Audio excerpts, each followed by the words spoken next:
Over in this corner of the salt table are the magic, I think, Himalaya salt lamps.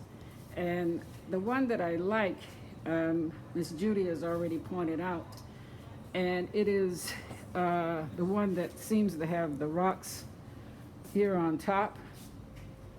It's already lit up. She talked to me about adding crystals to them, which I think is a great idea.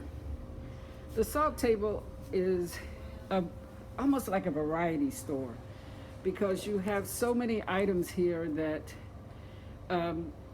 you, if you're traveling to Savannah, something you can take home. I usually stop at the one at the airport because that one is quick to put in the bags to take something with me if I'm leaving town.